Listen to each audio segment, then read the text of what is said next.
This is SleepFader, where mindfulness, music, stories, and sound design come together to remix your inner dialogue, bring down the stress and worry levels, and dial in your best sleep. I'm Jeff, and I'll be your companion, bringing you an original blend of mindful moments, music, and soundscapes, all rolled into a continuous story that evolves with every episode.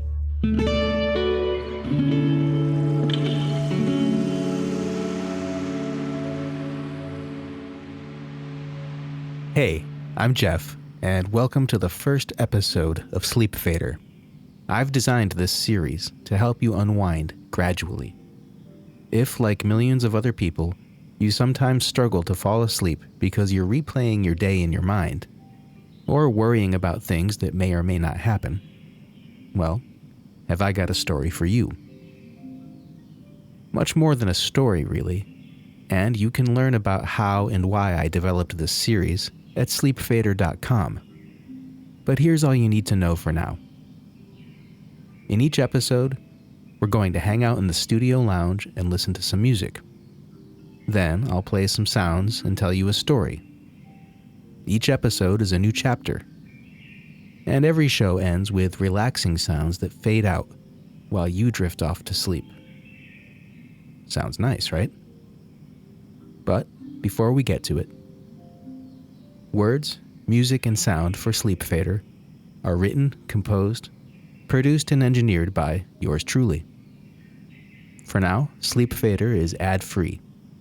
If you like what you hear and it helps you rest, please support the show by subscribing at Apple Podcasts, Spotify, Stitcher, wherever you love to listen. You know, one of the reasons we like a good story is that a good one will distract us from that movie playing in our minds. Music is a powerful mood regulator too. If you've ever played a favorite song or record because you knew it would help you somehow, like setting the pace for a run, or keeping you focused while you study or work, then you know what I'm talking about. And when it comes to music that can really help you relax, truly setting the stage for sleep, well, there's an art to that.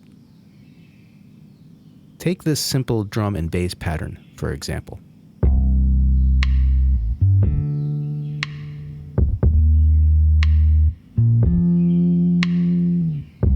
One amazing thing about music is that regardless of our respective locations, or how different or alike we are as people, it's likely we're feeling the beat in a similar way. Like 1, 2, 3, 4. Or maybe 1, 2, 1, 2.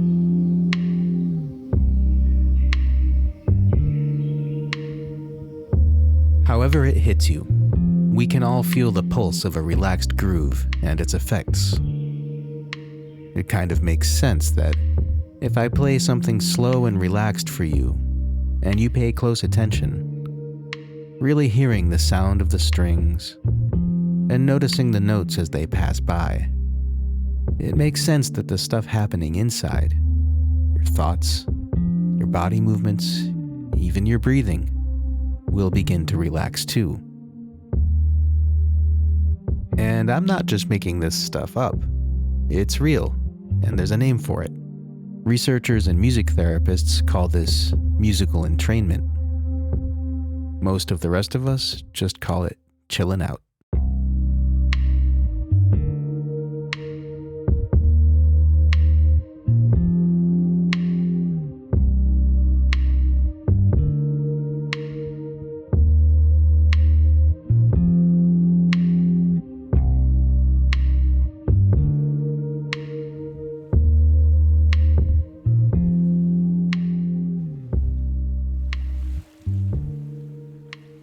Alright, hopefully you're in a comfortable way now, and finding it natural to tune into my voice, and to notice other sounds, like the gentle waves playing in the background.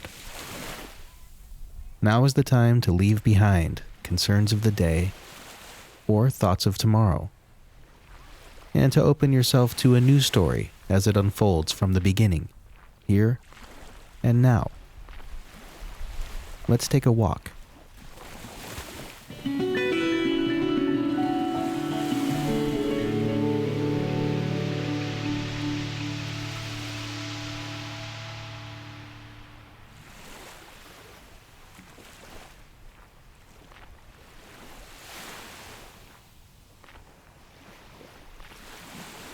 I like to walk near the shoreline, where the sand is saturated and compressed, and the water flirts nearby. I'm not the only one.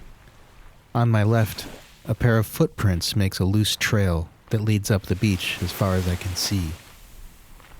One set is wide. The heel impressions are deep, each toe a distinct round crater. The right foot turns slightly outward with each long stride. The other prints are smaller and shallower. The heels have barely grazed the surface. Quicker, younger steps, I think. A bit macro considering the sweeping coastal views, but I come by it honestly. It's an old habit I picked up on the road. When I'm not playing guitar or reading, I get busy noticing things around me.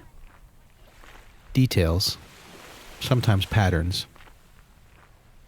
Part of my creative process, I guess, but mainly a practice that helps me keep it together in new and sometimes strange places and situations.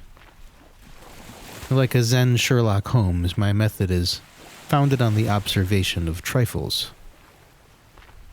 I've got no mystery to solve, and it's not the most social pastime, but it works for me.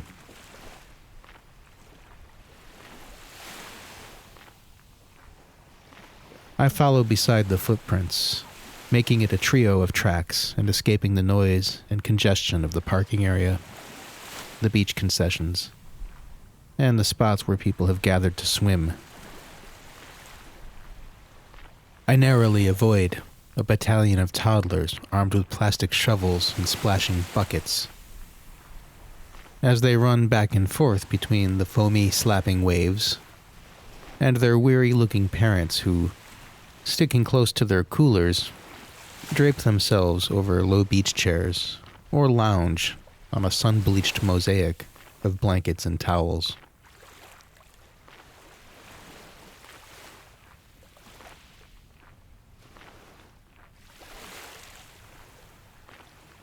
The footprints lead me away from this scene and toward the cliffs where gulls circle over barnacle-encrusted boulders and rocks. Here, the beach is mostly empty, save for scattered sand dollars, shells, and pieces of driftwood that have been tumbled and smoothed by the salty waves over days and weeks and months and years. With the anonymous tracks in the sand as my guide, I point myself toward the faraway hazy promontory and walk. Walking and noticing.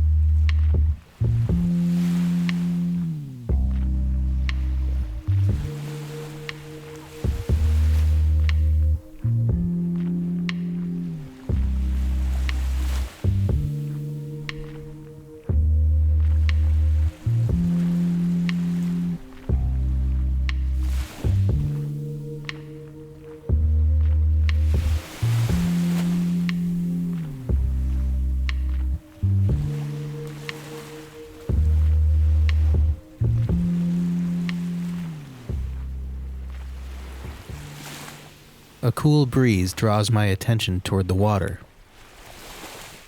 I pause to consider my closeness to something so enormous, something so immeasurably large.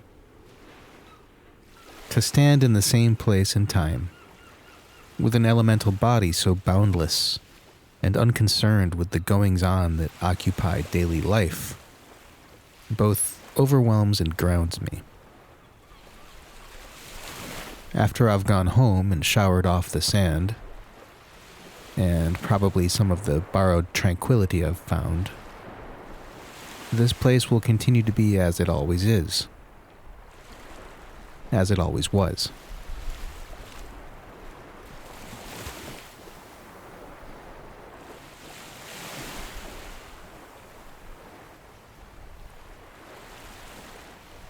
Surveying the coastline, I noticed two figures up ahead. Too distant to be heard, but close enough for me to discern a tallish woman and a girl of maybe 10 or 11. They wear matching white cover-ups that flap and wave in the wind. The woman keeps a cautious hand on her straw sun hat. The girl stops, dropping to her knees to examine something she's spotted in the sand. The woman waits patiently, gazing out toward the horizon, where the sky has just begun to show a little more gray than blue, and the waves seem somehow heavier as the long afternoon turns toward evening.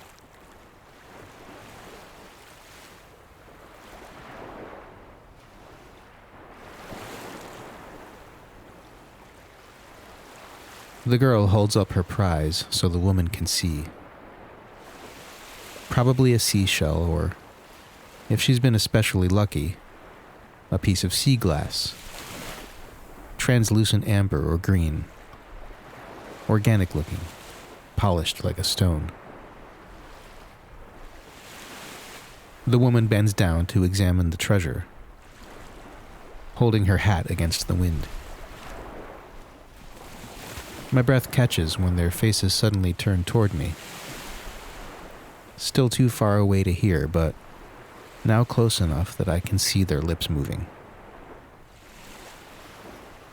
They share a few words, then stand, joining hands and turning again toward the soaring cliffside to resume their walk.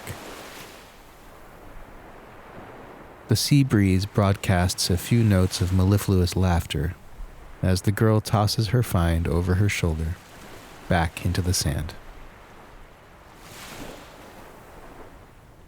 Storm clouds converge at the horizon, but not yet enough to obscure the nascent sunset. I consider turning back before the rain comes, without much enthusiasm for altering my course. I'm doing what I came here to do. I'm noticing. And I have to admit it's having the desired effect. I feel pretty good. I'm also curious to see what it was that the girl found in the sand. So I leave the clouds and sunset to their time-worn negotiation and keep walking.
And there, half hidden in a shallow cup formed by the girl's heel, there's something.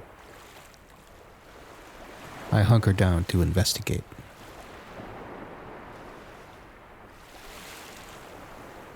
It wasn't a shell that the girl had spotted.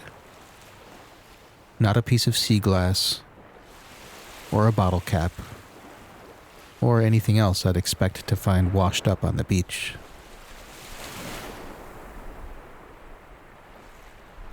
It's a guitar pick,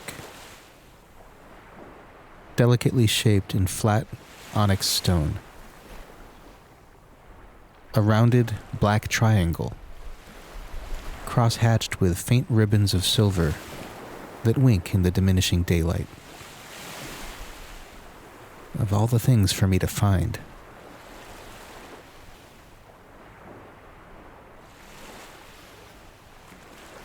Unable to resist, I pluck the odd plectrum out of the sand and rise, scanning the dusky shoreline for the woman and child. But they've disappeared from view. I'm alone again on the beach. Turning slowly, I look back along my path.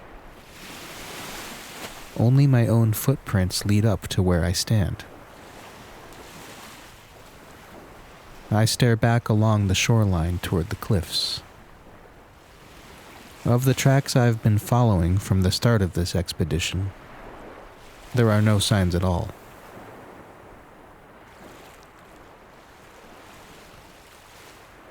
Unable to conjure a rational explanation or response to this development, I walk.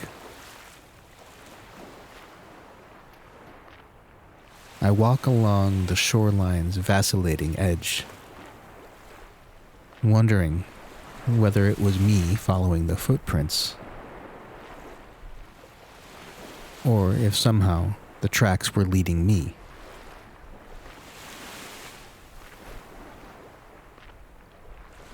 I walk, polishing my peculiar prize gently between my thumb and forefinger, turning it, feeling the cool contours of the stone. I walk toward rain that showers over the looming crag. As the storm moves in, and the sun, conceding its debate with the clouds, lowers itself into the darkening waves.